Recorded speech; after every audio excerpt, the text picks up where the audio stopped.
America's most scenic drives.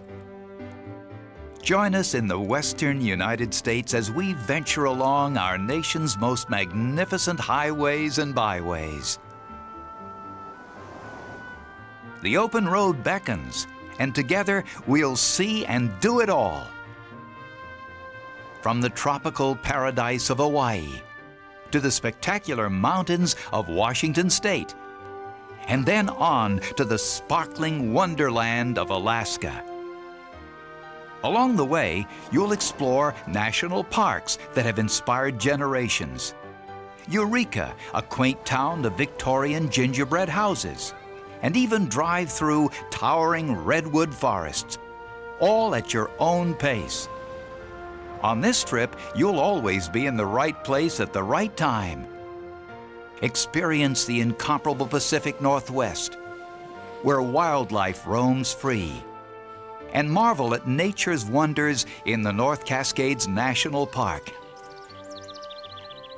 And the adventure has only just begun. You'll discover Winthrop, Washington, where cowboys still ride into town, and cruise along the coast of wildest Alaska, where the lands are bounded by breathtaking ice fields. On this journey of a lifetime, all you need to bring is a spirit of adventure. So leave your worries behind and let us do the driving.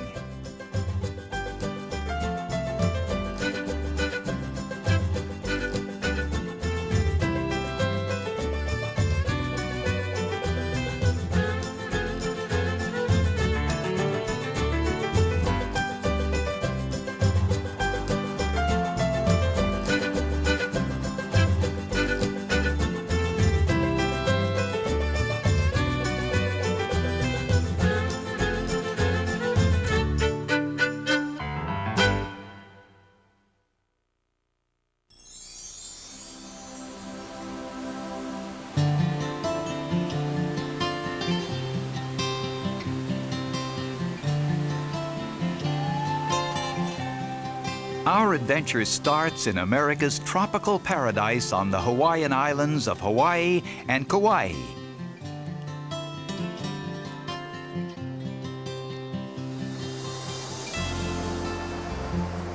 The first route begins at Hawaii Volcanoes National Park and leads north around the Big Island. These are the Hawaiian Islands, oases of green amidst the vast Pacific Ocean. Amazingly, the beauty and splendor of the Hawaiian Islands was born in a series of violent events. This tropical paradise formed as a string of volcanoes rose from the ocean floor.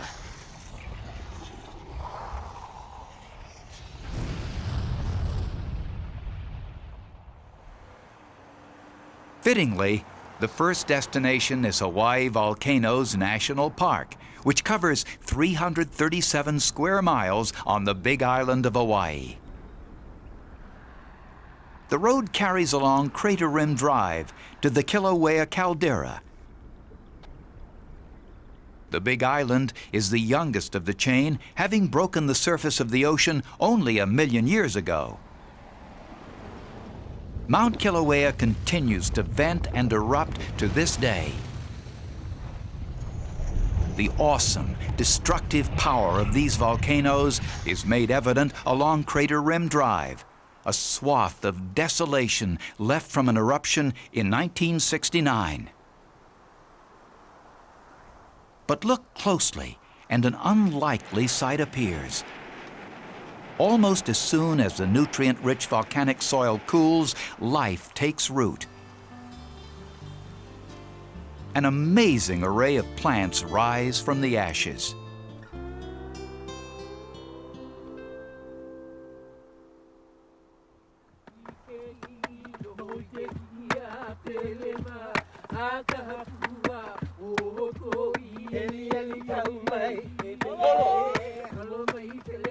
Traditional Hawaiians believe that Pele, the goddess of fire, resides in Mount Kilauea.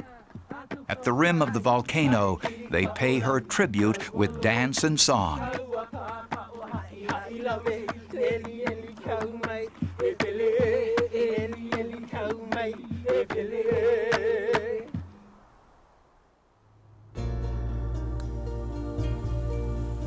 From Mount Kilauea, Hawaii's Route 11 heads north. Along this stretch, expect to encounter refreshing tropical rains. The eastern coastal town of Hilo receives over 120 inches a year, making it the wettest city in America.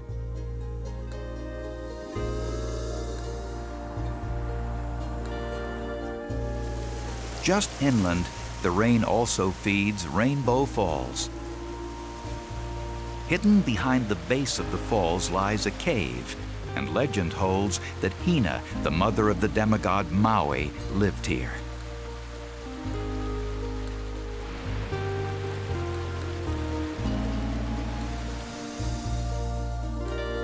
Rich soil, plenty of rain, and a tropical setting combine to make Hawaii an exotic hotbed for plant life. The striking anthurium has become one of the signature flowers of these islands.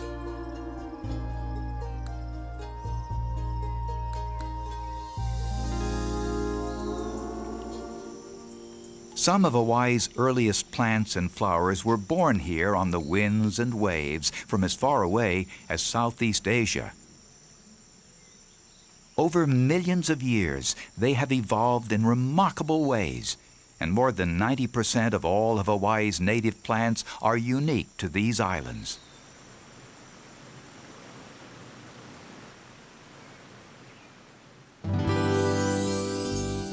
And the next leg of the trip takes us to a place so lush and green, it's known as the Garden Island, Kauai.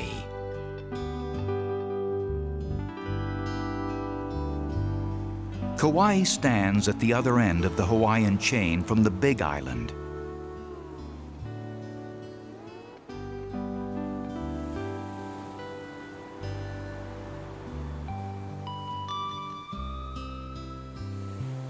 This is a realm of shady palm trees and blazing white beaches, long stretches of which are empty much of the day.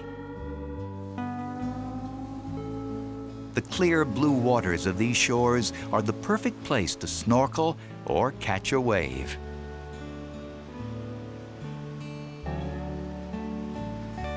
Jagged emerald cliffs and fanciful minaret-like formations are the result of volcanic activity, and the way these hills channel wind makes any sailing excursion a thrill.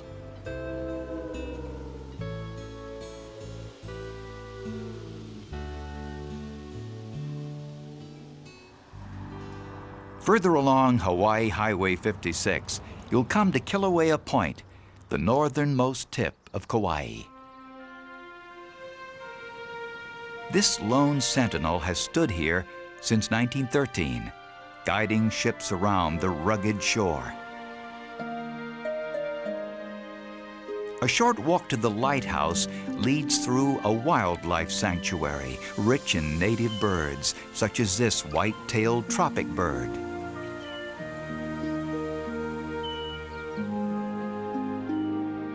Kauai offers a diverse wealth of sights. And on the west side of the island, the startling rift called Waimea Canyon runs for 10 miles and is almost 3,600 feet deep. Millennia of wind and water have carved the canyon, but today non-native goats are eroding these multi-hued hillsides faster than nature. On the eastern side of the island, the abundant rainfall feeds the Wailua River, the only fully navigable river in Hawaii. A quiet boat ride is a great way to explore the island's interior.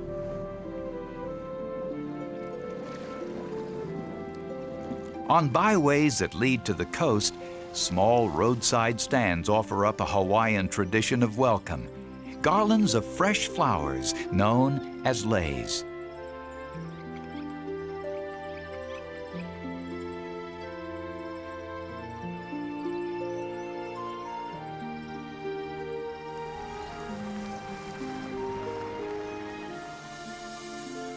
Hawaiians, a Polynesian people, first arrived here in double-hulled canoes more than 1,000 years ago. As the sun dips into the gold-dappled ocean, there's one more reason to pull off the road: a Hawaiian luau.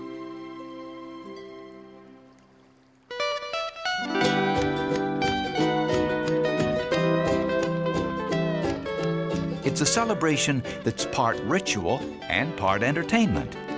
The performers use song and dance to tell age-old stories about Polynesian gods, history, and lives on these glorious islands.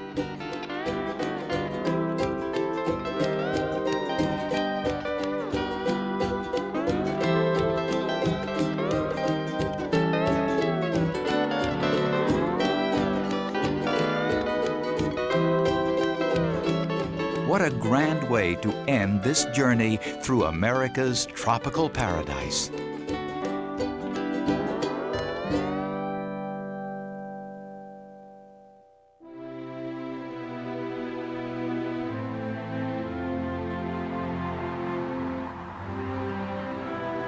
The next adventure starts back on the mainland, almost 3,000 miles east of the Hawaiian Islands. This route leads from Flagstaff in Arizona and skirts the Grand Canyon along Route 64.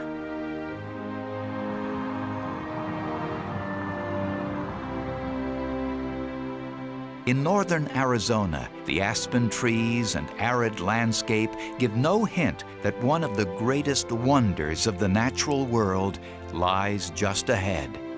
Driving closer, it's hard to catch more than a glimpse of the marvel beyond.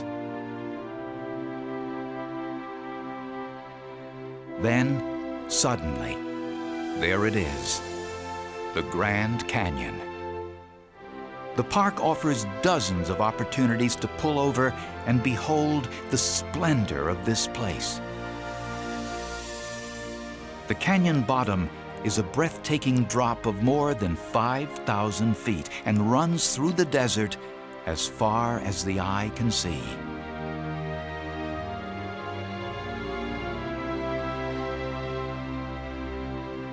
Incredibly, the canyon is only about 6 million years old, a recent arrival in geological terms. It was formed by the mighty Colorado River channeling its way through the soft sedimentary rock.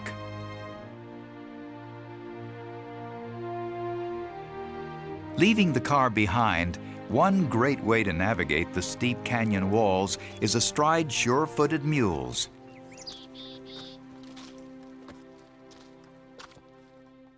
They wind their way up and down Bright Angel Trail.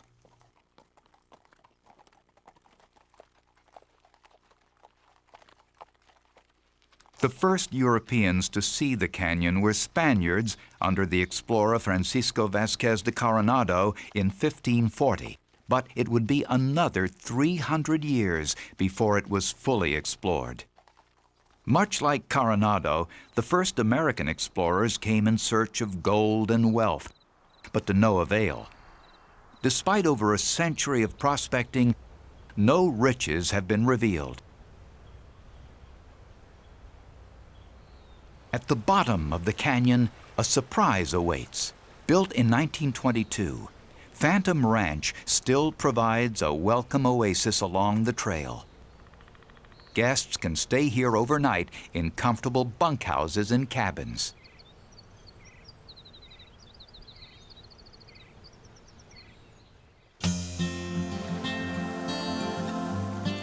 At the trail's end, the Colorado River is a great place to take an ice-cold dip.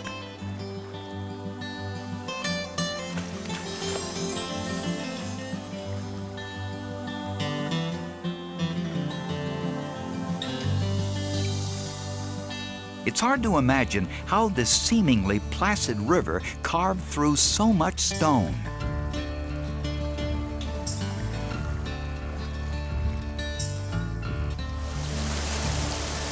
Soon, though, the river reveals itself as a mighty engine of erosion.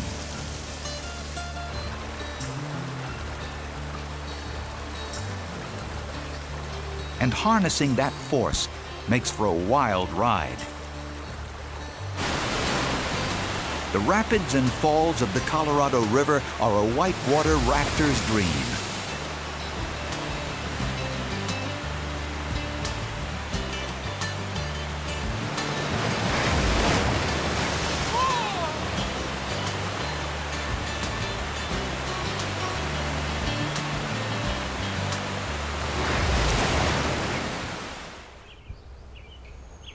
Despite desert-like temperatures, life thrives.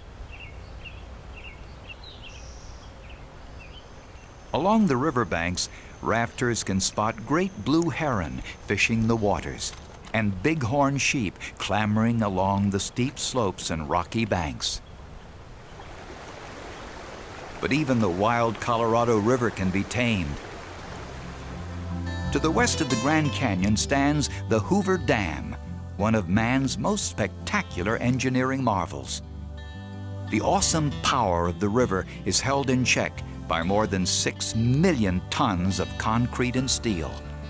The dam's turbines supply electricity to 1.3 million people.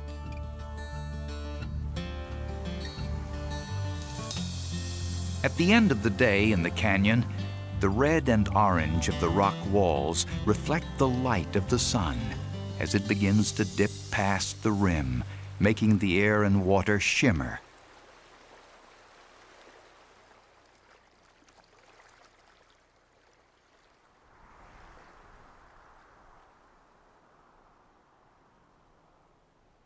Soft hues and gentle light belie the power of this amazing place.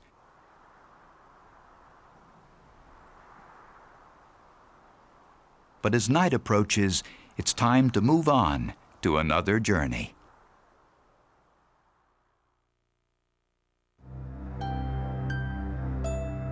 Our next adventure traces the gorgeous Pacific Ocean along Big Sur and Coastal Route 1. From there, the road heads inland to the wonders of Yosemite National Park.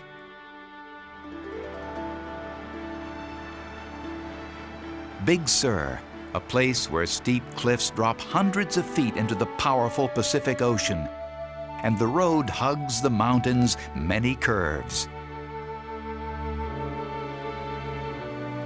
One of the first European explorers, Juan Rodriguez Cabrillo, sailed past these walls and declared that this was a land with mountains that seem to reach the heavens. Settlement along Big Sur's wild coast remains sparse to this day, and it wasn't until 1937 that this road, Route 1, was built, the first to span the entire coastline. And it's a wonder it could be built at all. Vaulted bridges and mountain-clinging roads make this a marvel of modern engineering.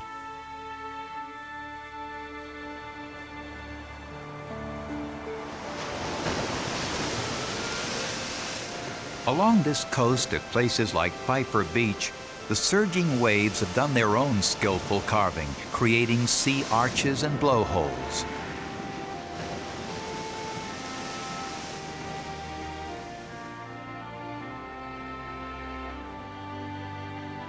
But even at Pfeiffer Beach, the ocean relents, allowing for a stroll. Stopping at this stretch of sandy shore, you'll find a great place to fish. The cold waters offshore are rich in marine life.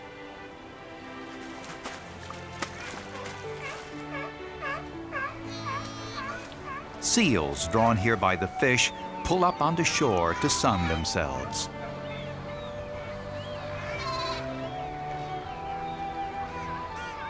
Pelicans rest between meals.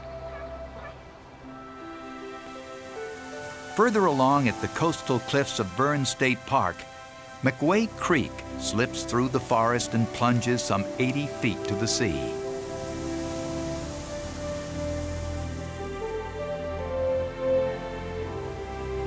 From the magnificent Pacific and the jagged cliffs of Big Sur, the road heads from Coastal Route 1 and carries northeast to the heart of the Sierra Nevada mountains.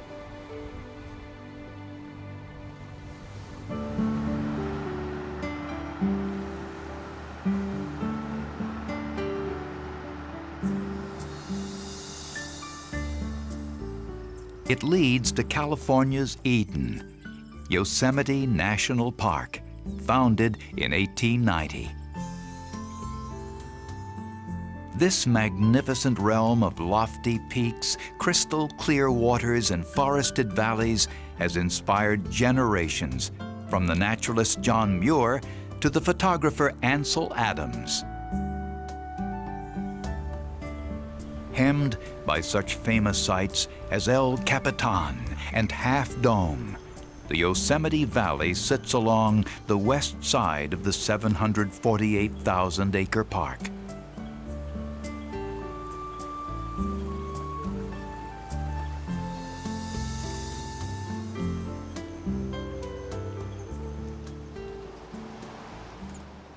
Roads wind along the valley bottom, threading between the granite peaks.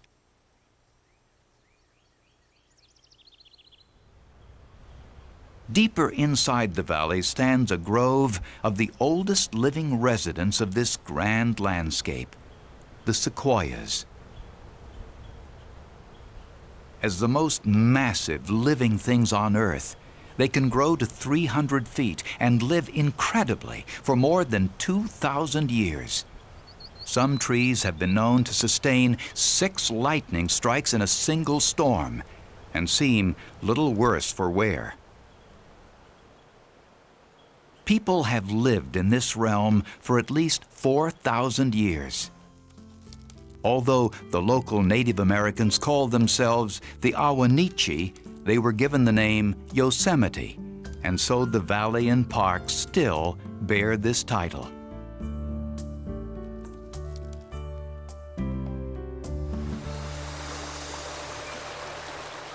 The Merced River runs through the heart of Yosemite Valley, and the pure, cold water that feeds from the Sierra Mountains above makes it the perfect habitat for trout.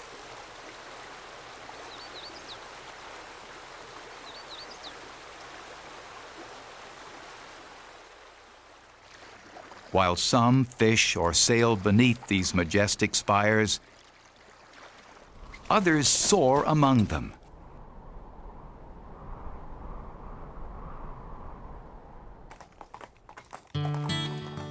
But you don't have to risk life and limb to explore the park.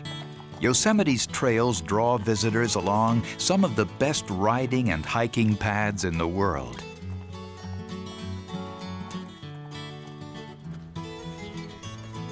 Dozens of trails lead hikers along routes up to the pinnacles overlooking the valley. A few even climb straight up some of the highest unbroken cliff faces in America.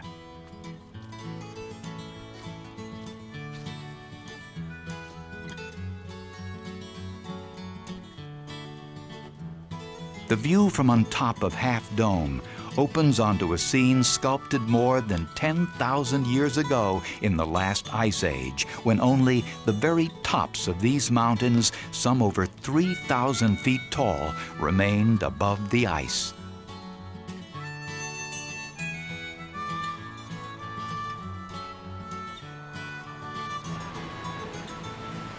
The snow and glaciers of the Sierra Mountains are the source of much of the water that runs through Yosemite.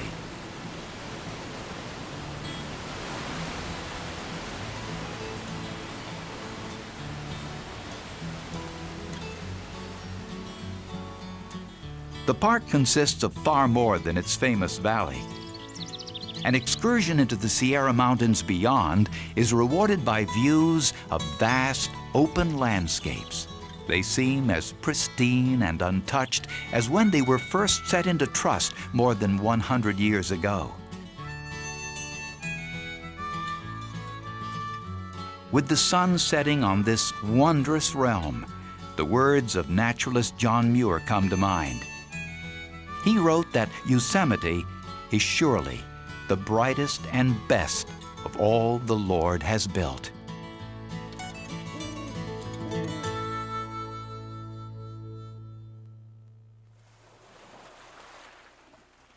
The next stop on our journey starts on the California coast, 280 miles north of San Francisco at Eureka, and carries into Redwood National Park, then ends at Oregon's Crater Lake.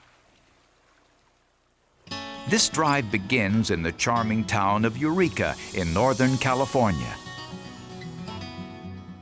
Named by an early pioneer, in ancient Greek, Eureka means, "I have found it." Eureka is still an inviting hamlet to discover for yourself.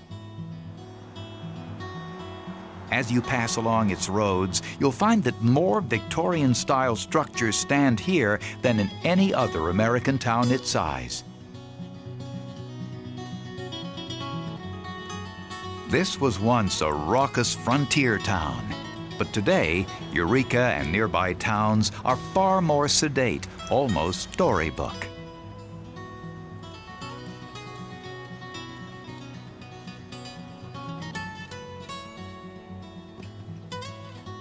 Crossing the threshold into the gingerbread mansion is akin to stepping back into America's past.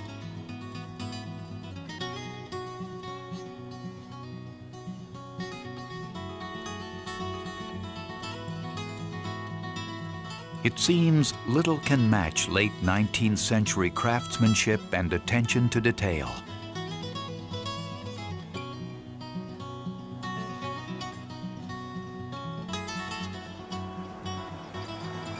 The Victorians imposed their sense of order onto the outdoors as well. Their gardens reflect their desire to give order and structure even to nature.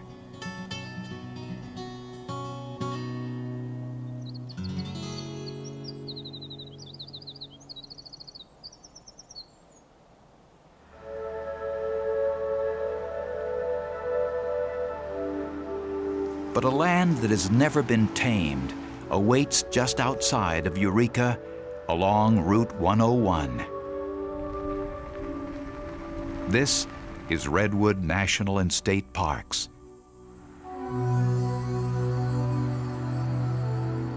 Only an hour from Eureka, it could be an entirely different world, one inhabited by giants. Close relatives of the sequoias in Yosemite, redwoods are the tallest trees on the planet.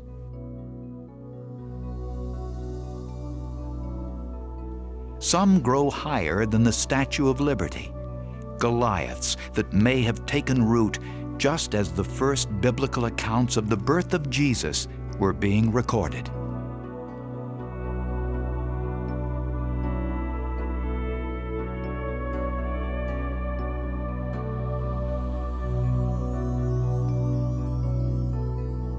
Even in this land of natural skyscrapers, some trees stand out.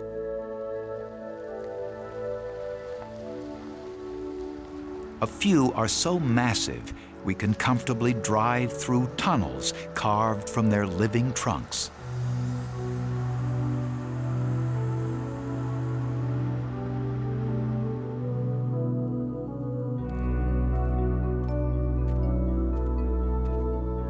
The redwood groves are a great place to get out of the car and walk around.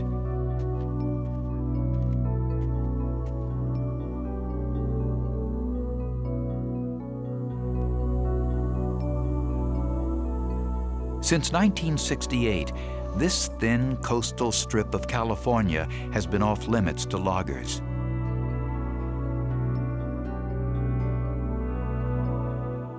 Today, there are almost 50,000 protected acres of old-growth forest in these mist-filled valleys, providing a sanctuary for the rich diversity of life that resides in the mighty trees' shadows.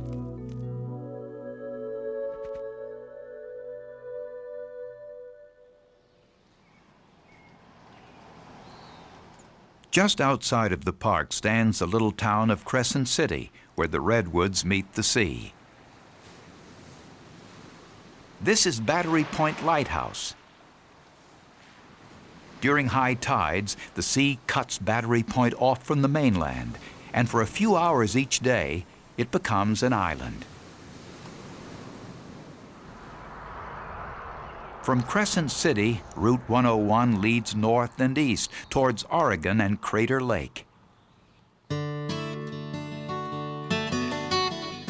This peaceful setting belies the explosive event that formed this landscape.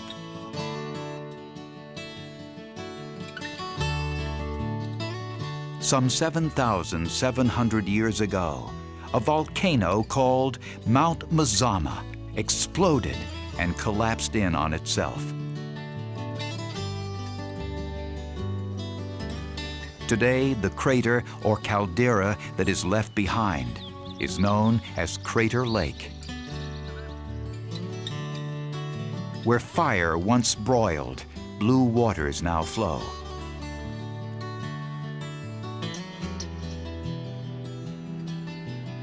This is the deepest lake in all of the United States, reaching depths of almost 2,000 feet. Despite their otherworldly names, Phantom, Ship, and Wizard Island make for popular boating destinations.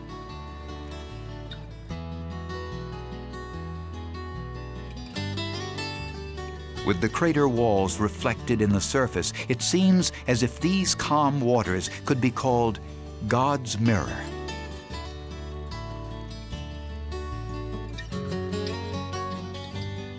And it is the perfect home for birds, such as this gray jay.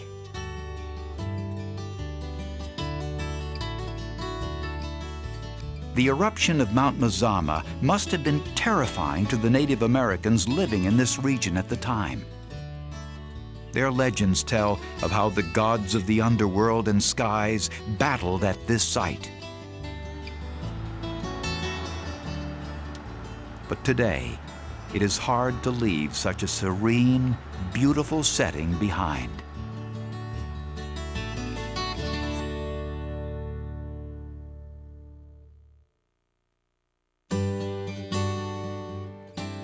The next adventure begins just southeast of Seattle, Washington, at majestic Mount Rainier, and leads to the incomparable Olympic National Park.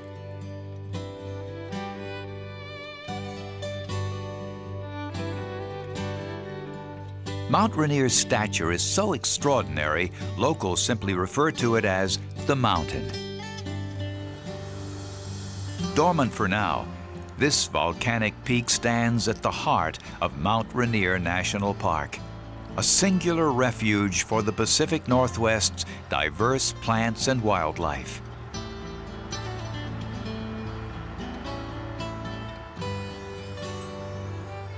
Reaching over 14,000 feet, Mount Rainier is the second highest peak on the entire West Coast.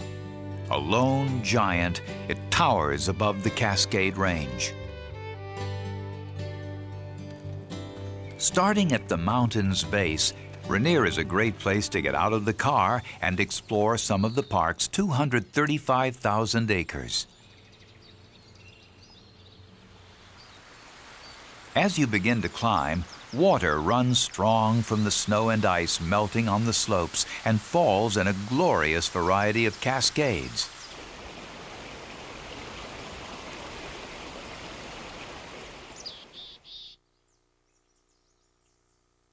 The Park Service has cut trails that rise past ponds toward the mountain and into subalpine meadows tinged by a bounty of wildflowers.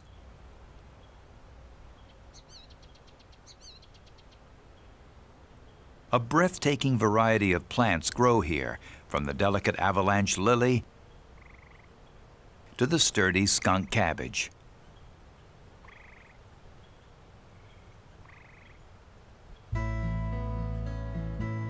Climbing higher, there are fewer hikers, but some of nature's creatures do appear. Bobcat, bear, mountain goat, and even mountain lion make this sanctuary their home.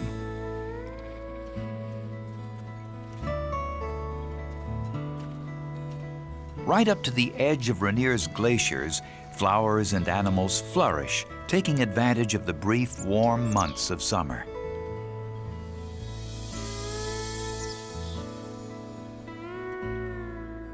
On Rainier's upper slopes, climbers find some of the most rewarding ice hiking in the country with breathtaking views.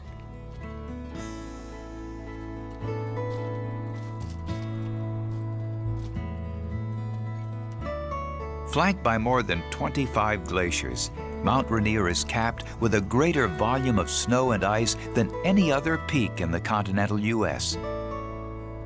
In all seasons, a host of heavenly clouds swirl around this unyielding peak.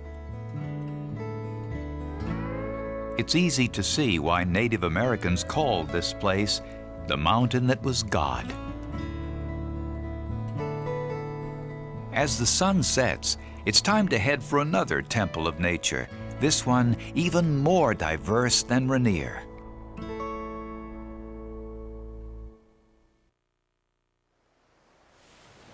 Many scenic drives provide incredible vistas, but few can match the combination of ocean and rainforest found in Washington's Olympic Peninsula and its national park. This leg of our trip begins on Rialto Beach, where our nation edges the Pacific. Surrounded on three sides by water, the Olympic Peninsula is a wondrous realm of rain, sea spray, and mist. Fog shrouds James Island, and waves carve out this formation called Hole in the Wall.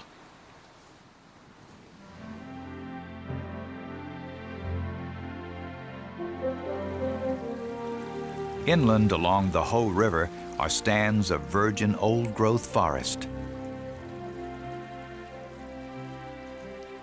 Here the valleys trap the fog, moderating the weather and keeping it wet year-round.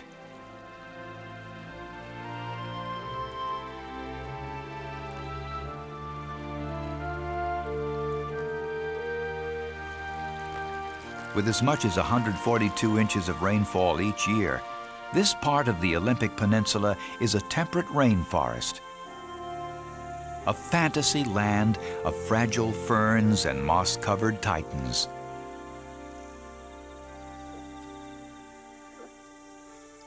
A giant of a different sort appears. Bull elk can weigh over 1,000 pounds and stand 5 feet at the shoulder. Olympic National Park was almost called Elk Park at its founding in 1938, and it's not unusual to find herds grazing peacefully today.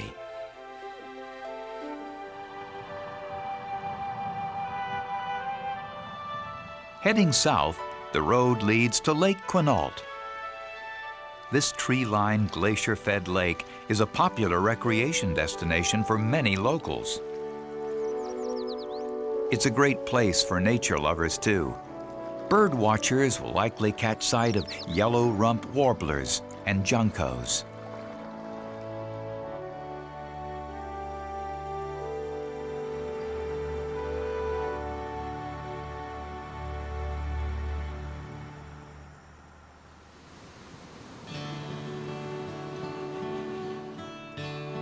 Back on the coast, the fog has lifted, revealing an ageless view of the sea stacks beyond.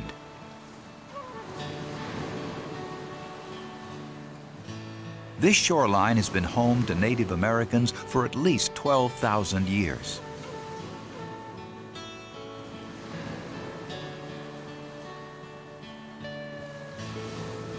The Makah Nation's culture was based on the sea, and they carved dugout canoes from red cedar logs, using them to hunt and fish the waters. Today, their descendants still rely on the oceans and rivers for food.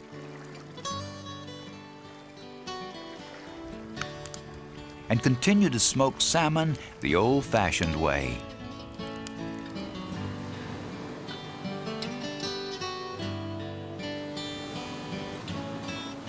A harbor seal and a cluster of gulls search for their own dinner as the sun sets behind the Pacific.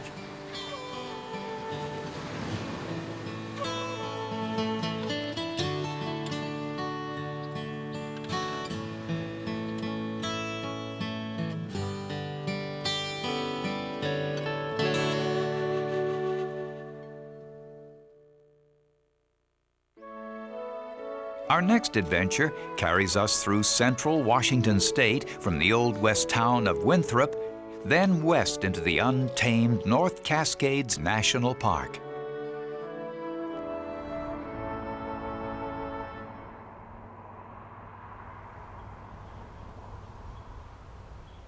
Only 200 years ago, central Washington was unspoiled wilderness.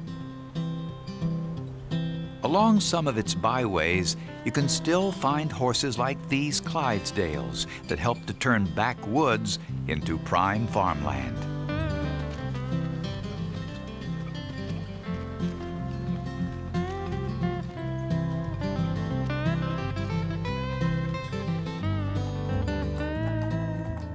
But if it's the old-time West you're seeking, Winthrop, Washington is a must-see.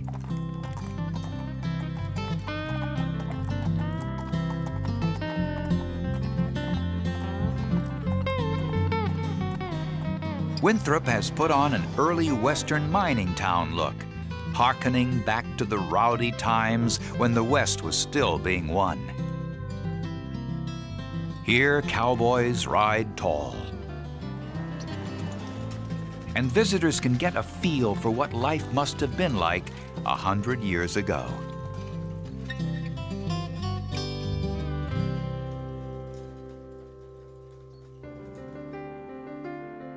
Heading west out of Winthrop, Route 20 leads into another realm where man has left few marks.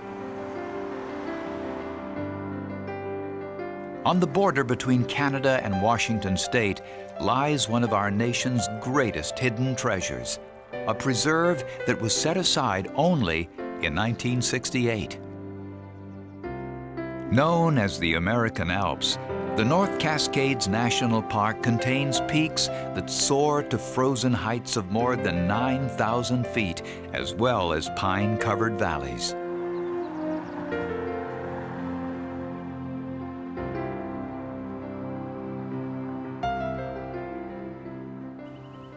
In the Cascades, man seems to have made little impact, and much of this land is pristine.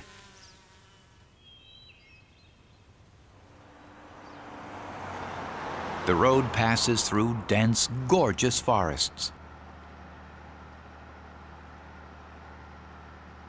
And in places, you'll literally drive through the land itself and into the heart of the Cascade Range. Here, Route 20 is known as the North Cascades Highway. It traces Diablo Lake, where a scenic overlook reveals the water's unusual green tint. Diablo Lake is fed by glacial streams, and it's a fine silt or glacial flour that gives it this hue.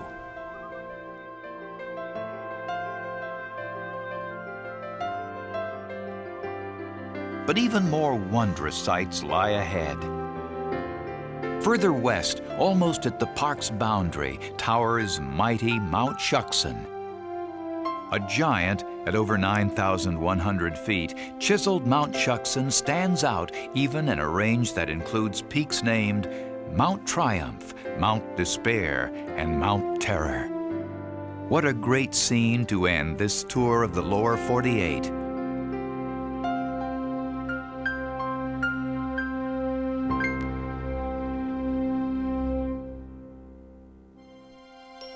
The final drive is to America's last frontier, Alaska. Starting in Anchorage, our route takes the Seward Highway east and south, then drives along the Sterling Highway through the Kenai Peninsula to Ninilchik. Almost from the instant you leave Anchorage on the Seward Highway, you encounter Alaska's rugged wilderness. And the road ahead leads to even greater wonders, a realm of vast mountain ranges, pure glacial streams, and endless ice fields. First, the Seward Highway traces an inlet known as Turnagain Arm, named by the famous explorer Captain Cook. Tides in this narrow channel can range almost 40 feet from high to low, and the waters race in and out. This trip through the North Star State continues along Route 1. Then into the Chugach National Forest. The road bores through the mountains and leads to Portage Lake. Here, many icebergs float on the water, calved from the mighty Portage Glacier that runs into this valley from between the mountains beyond.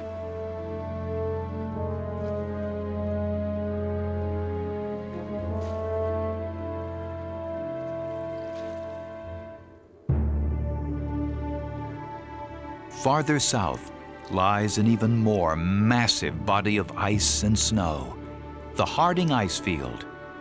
This ice field covers some 300 square miles of the peninsula's interior, a glorious frozen wonderland of stark whites and dazzling blues. Fingers of the ice field dip into the Gulf of Alaska on the east coast of the peninsula, a gorgeous setting where mountains, glaciers, and sea converge.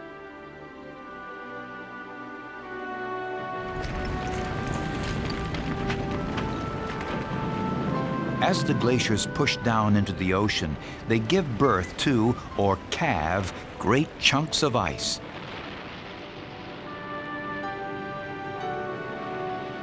These break off and crash into the water.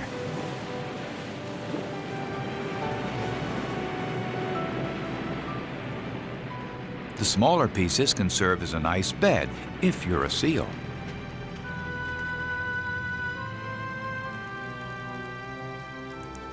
This far north, the sun barely sets in the summer.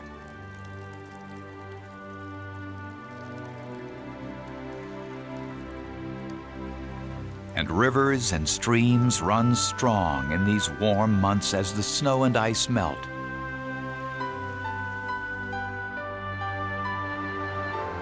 The Kenai Peninsula is famous for its salmon. In the spring and summer, salmon swim upstream from the ocean to spawn, using the gravel to build underwater nests. Amazingly, salmon return to the very same places they were hatched, somehow remembering the taste of the waters where they were born.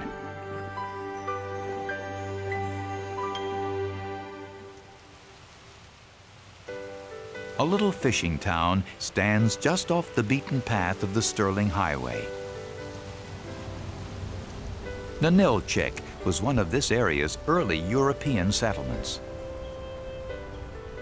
The first settlers arrived here from Russia in 1842.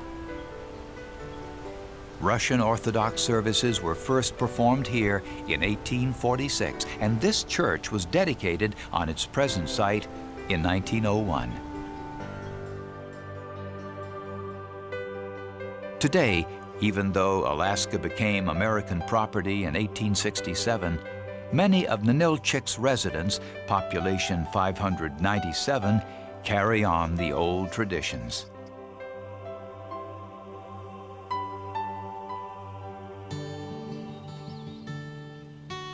Beyond the outskirts of little towns like Nanilchik, the Alaskan wilderness quickly reclaims whatever men abandon.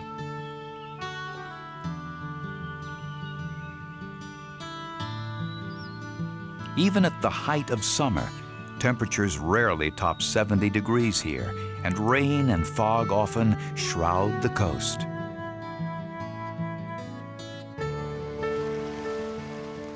But the very wildness of Alaska is what draws creatures like these majestic humpback whales.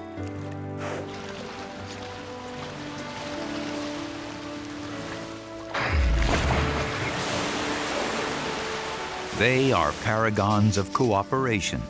Using clicks and trumpet-like calls, humpbacks seem to communicate as well as human beings.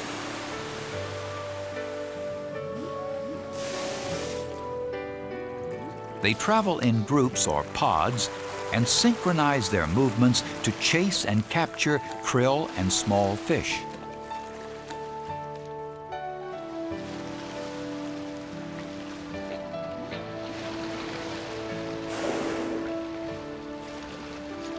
They cover great distances, migrating as far south as Hawaii. The same starting point as for this driving adventure.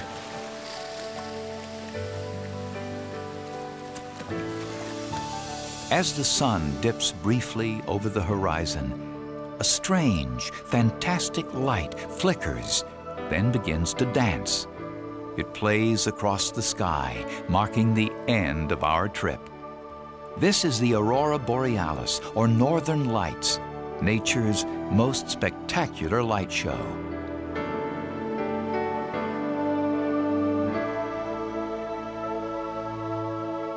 What a stirring finale to this wondrous journey along America's most scenic drives.